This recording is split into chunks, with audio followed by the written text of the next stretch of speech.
It all started when my boss asked me to volunteer for a Saturday workshop, without pay. That's when I realized I wasn't being mentored. I was being used. My name is Serena, and I used to believe in hustle culture. I joined Valor Analytics, a fast-growing financial firm in downtown Chicago 2 years ago. I was 27, ambitious, and eager to prove myself. Back then, I thought unpaid overtime was a badge of honor, and that saying yes to everything would eventually lead to recognition. For a while, it seemed to work. When my direct manager left the company, I naturally stepped up, handling reports, managing client data, mentoring interns. There was no official promotion, no title change, and definitely no raise. But I kept going. I told myself, they see my effort, it'll pay off. Then came Rachel. She was hired as the new team lead. Sharp suit, confident walk, and a voice that oozed authority.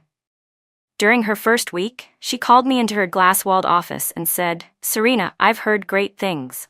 I want to fast-track you, but that means going above and beyond. Think of it as investment. Your growth is the return." It sounded inspiring at first. Overnight, my workload doubled. I was no longer just doing analytics. I was suddenly creating slide decks for sales, reviewing legal contracts, even coordinating with HR. Tasks that had nothing to do with my role were now on my plate, always framed as learning opportunities. I started staying late, skipping lunches, and answering emails on weekends. Still, I stayed silent. I thought this was the path to leadership. But then came the Saturday workshop. Rachel called a team meeting and announced we'd be hosting a leadership growth boot camp on a Saturday, mandatory for all junior analysts. She looked straight at me when she said, "And Serena will help coordinate the event, set up, logistics, lunch orders, everything." When I asked if we'd be compensated, she smiled and said, "Growth doesn't come with overtime, Serena. That's why it's called a gift, not a paycheck." Everyone laughed. I didn't. That was the moment the illusion cracked. I went home that evening, opened my laptop, and pulled up my timesheets. I'd logged over 30 unpaid hours that month alone, and that wasn't including the workshop prep. They weren't grooming me. They were exploiting me, and wrapping it in pretty words like mentorship and development. But if Rachel thought I was going to keep smiling while being used like free labor, she didn't know me at all. Because I wasn't just going to walk away. I was going to make noise. After that Saturday workshop announcement, I couldn't stop thinking about Rachel's words. Growth doesn't come with overtime. That line echoed in my head for days. I tried brushing it off. Maybe I was being too sensitive. Maybe this was just how ambitious people climb the ladder. But something didn't sit right.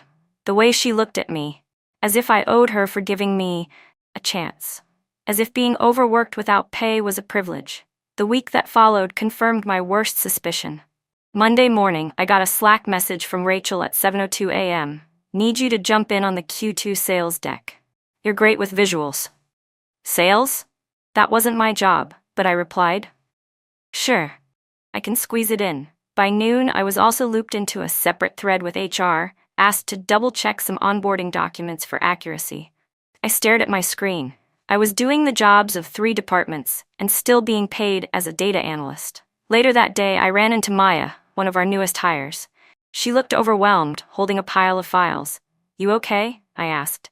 She laughed nervously. "Rachel wants me to prep a presentation for Friday, but I don't even know what the topic means." I offered to help, and that's when it clicked. This wasn't mentorship. This was delegation disguised as guidance. Rachel was offloading responsibilities onto people too afraid to say no, and wrapping it in the illusion of professional development. I started keeping a log, every unpaid hour, every request that had nothing to do with my job description. Every time someone was pushed beyond their role. Things escalated on Thursday. Rachel called another team huddle and said, "Valor is rolling out a new cross-functional initiative. Each of you will be supporting a different department, starting this week. Think of it as a growth accelerator." Then she looked at me and added, "Serena will work with marketing. She's already proven she can handle extra responsibility." There it was again, wrapped in flattery, handed like a trophy. I raised my hand. "Will this be factored into our performance reviews or compensation?" The room went silent. Rachel's smile froze. "Serena, leadership is about saying yes before the reward. If that's a problem for you, we can revisit your alignment here." I felt the heat rise in my chest. Did she just threaten me? No one said a word. No one looked at me. After the meeting, I overheard her whispering to another manager. She's starting to ask too many questions, might not be a team player after all. That night, I couldn't sleep. I wasn't just being exploited. I was being gaslit. Questioning unpaid labor made me difficult. Wanting fair compensation made me entitled. But I wasn't crazy, and I wasn't gonna let this slide. I opened my laptop, pulled up the employee handbook, and started highlighting every policy they were breaking. Overtime laws, role expectations, fair labor standards. Rachel wanted to play games? She had no idea I was done playing nice. The next morning, I walked into the office with a pit in my stomach. I had printed out a few pages from the company's employee handbook, specifically the section that talked about job responsibilities, fair compensation, and voluntary overtime. I wasn't planning on starting a war, but I also wasn't going to keep pretending everything was fine. So when Rachel brought up the Saturday workshop again in our team meeting and said, "Attendance is mandatory, of course," I spoke up. "Actually," I said calmly, "according to the handbook, mandatory weekend work qualifies as overtime. Are we logging this as paid time?" The room froze. For a moment, all you could hear was the faint humming of the AC. Rachel looked at me like I'd just interrupted a sermon. "Serena," she said, lips curling into a tight smile, "if you don't want to be here, that's fine. No one's forcing you. But those who want to grow don't nickel and dime the company." I didn't respond. Not immediately. Because if I did, I might have said something I couldn't take back. Later that day, I got an email from Rachel. Subject: alignment discussion, 15 minutes. Body: let's chat about your attitude during today's meeting. The meeting wasn't really a conversation. It was a lecture. Rachel sat across from me in her office, arms folded, fake sympathy dripping from every word. "You're clearly overwhelmed, Serena," she said. "You used to be so driven, but lately there's been a shift. The team is noticing." I clenched my jaw. "The team, or just you?" She ignored that. "Look, I know pressure can get to people. Maybe you need some time to realign. Step back from the bigger projects for now. Rebuild trust." Rebuild trust? I wanted to scream. Instead, I said, "So because I asked about labor law, I'm being sidelined?" Her smile vanished. "That's not what this is. But if you're unwilling to collaborate or adapt to company culture, we'll have to evaluate your fit here." I left that meeting shaking. By Monday, I had been removed from the marketing initiative. Then came the calendar changes. I was uninvited from strategy meetings I'd led for months. My access to certain databases was suddenly under review. When I asked about it, IT said the request came from upper management. And just like that, I became invisible. People stopped asking me for input. My Slack messages were left unread. Even Maya, the new hire I'd helped before, avoided eye contact. I didn't blame her. Everyone saw what happened when you questioned the system. I started to doubt myself. Maybe I was being dramatic. Maybe I should have just played along. After all, Rachel was smart, strategic. She never said anything directly threatening. It was all framed as concern. Coaching. Culture.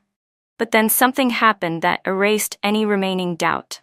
That Wednesday, during a company-wide Zoom town hall, our COO praised Rachel's efforts to instill leadership values and encourage a proactive mindset among junior staff. I felt sick. And then Rachel spoke. She smiled at the camera and said, "One of the things I'm most proud of is our culture of accountability. We've had tough conversations recently, especially with team members who may not align yet, but I believe every obstacle is a growth moment." That was it, a public call-out, disguised as vague corporate fluff, and it worked. The next day, someone in the office kitchen asked, "Hey, what's going on between you and Rachel? She seems kinda disappointed in you."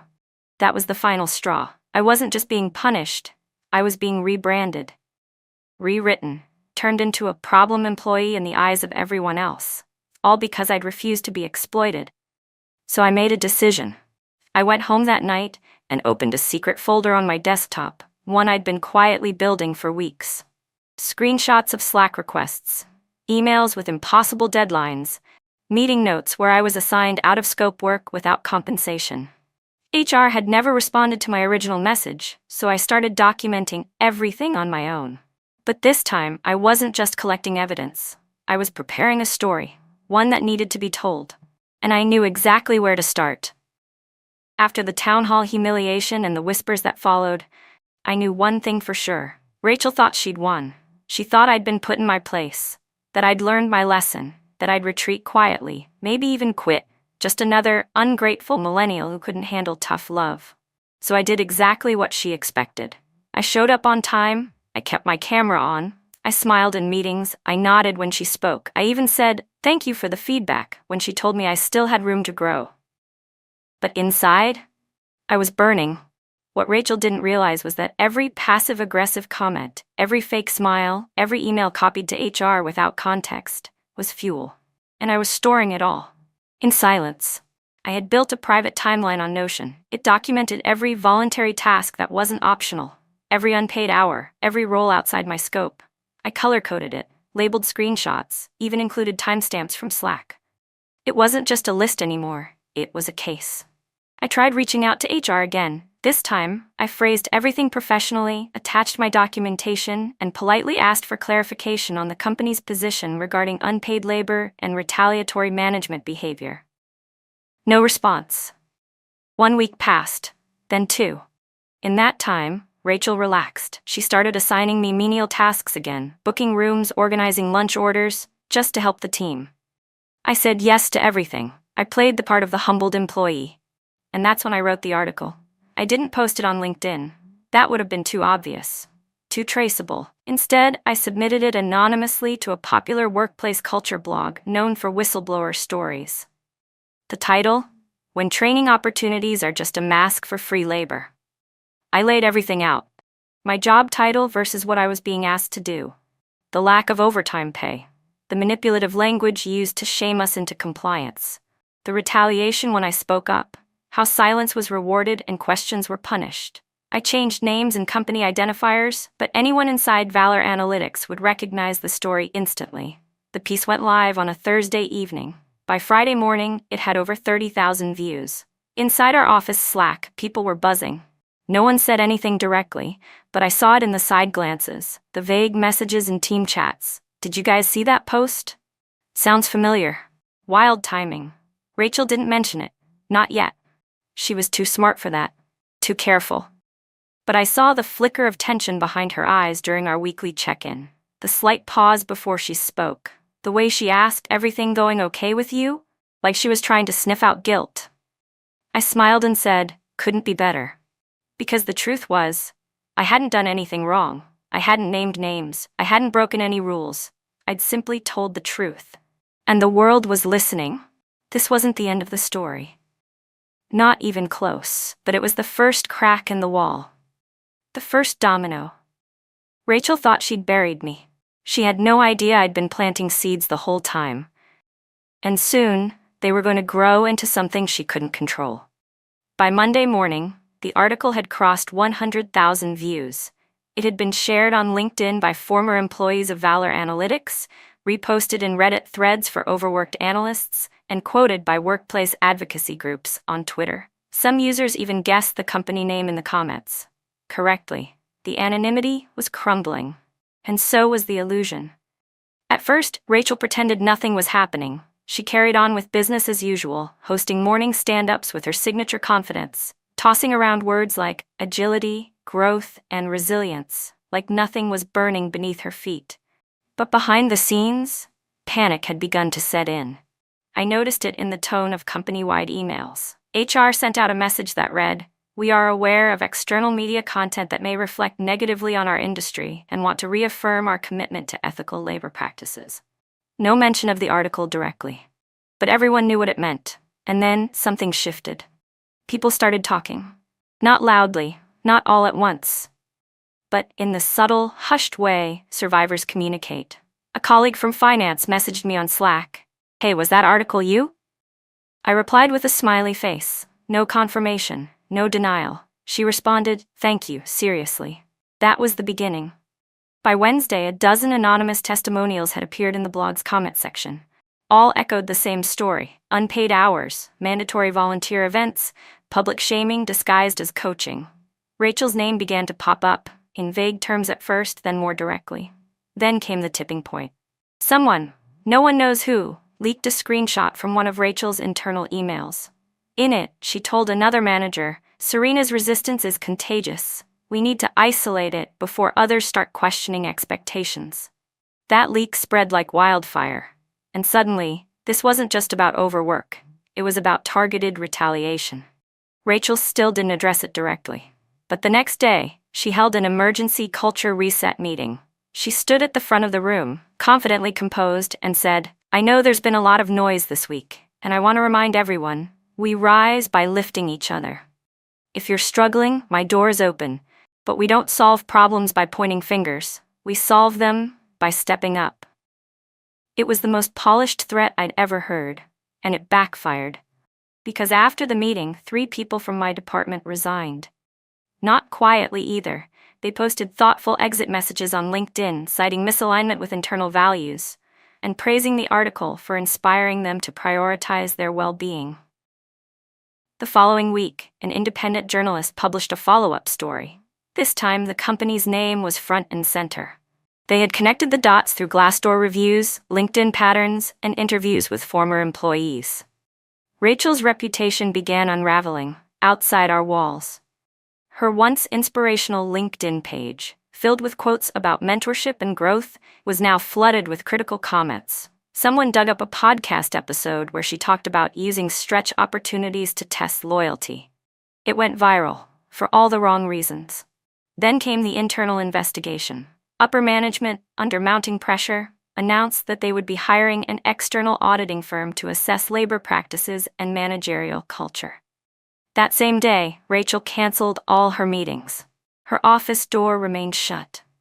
No one saw her leave. By Friday, her name was gone from our org chart. No announcement, no farewell email. Just gone. But the fallout didn't stop with her.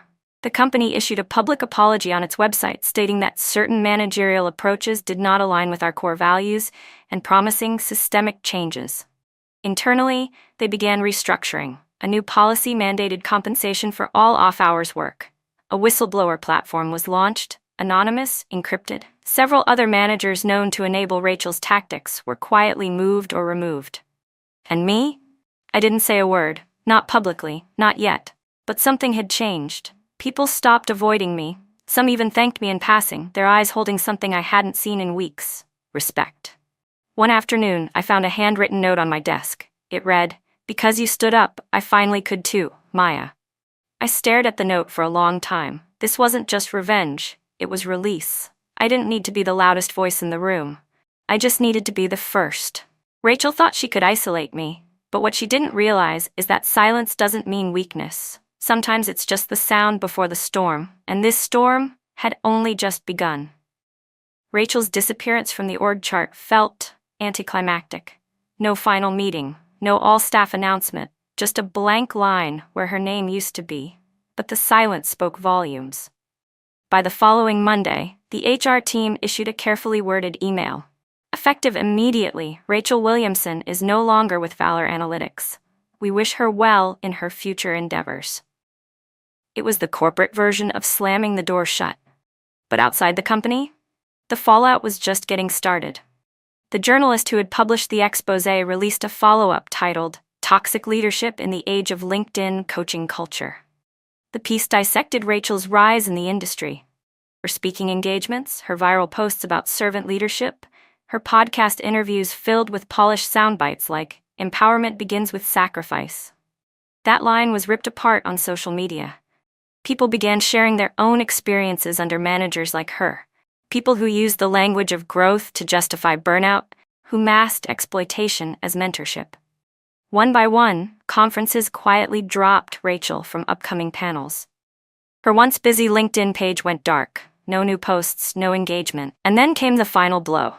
A mid-sized competitor of Valor released a public statement, not naming names, but clearly referencing our situation. They emphasized their commitment to fair labor practices and zero tolerance for retaliatory management.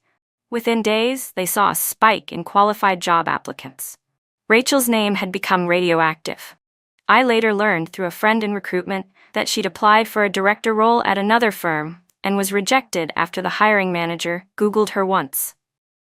And Valor? The company scrambled to salvage its image. New workshops were launched, this time optional and paid. Department heads were rotated, external consultants were brought in to rebuild trust, but trust isn't rebuilt through policy alone. It takes people. And for the first time in months, people started coming to me.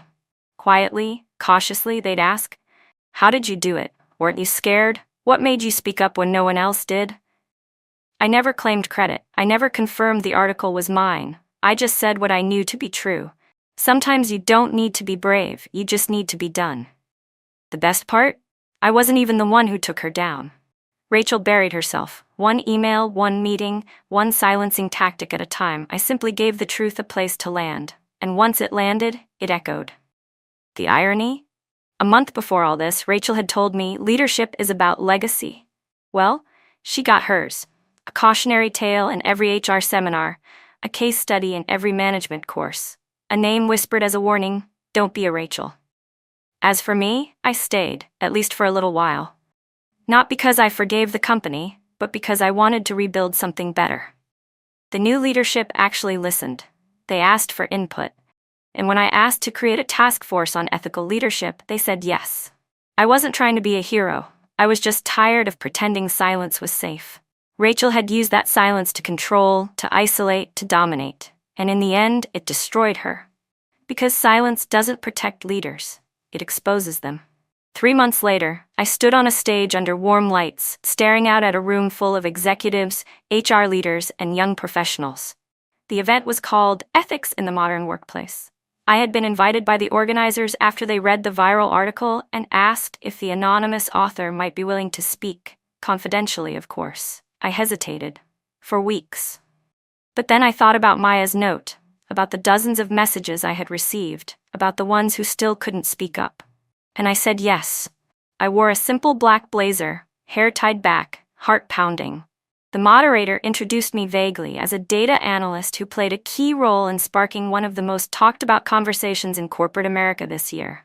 I walked to the mic, the crowd leaned in, and I said, 3 months ago I was anonymous, today I'm not. My name is Serena, and I was the author of When Training Opportunities Are Just a Mask for Free Labor. Gasps. Audible. Real. I took a breath and continued. I didn't write that article to destroy anyone. I wrote it because silence was costing us more than truth ever could. Because somewhere along the way, we let ambition become exploitation, and called it mentorship. I told them everything. The workshops, the unpaid hours, the retaliation, the fake smiles, the slow erasure of dignity disguised as culture fit. I didn't name Rachel. I didn't need to. Her story was already public, but I talked about what came after, the healing, the policy changes, the people who found their voice. And then I said, leadership isn't about power, it's about accountability. And if your leadership only works when no one's allowed to question it, then it was never leadership to begin with. The room stood up, applause echoed for what felt like minutes. But the real moment came after. A woman approached me in the hallway, eyes glassy. She whispered, "Thank you. I've been scared to speak up for months. Now I'm not." That was the real ending. Not Rachel's firing, not the article going viral, not even the applause. It was the ripple. The proof that one voice could crack a system and help others find their own. People always ask if I regret it, if it was worth it. My answer is simple. Sometimes the loudest change comes from the quietest person in the room. And I wasn't quiet anymore.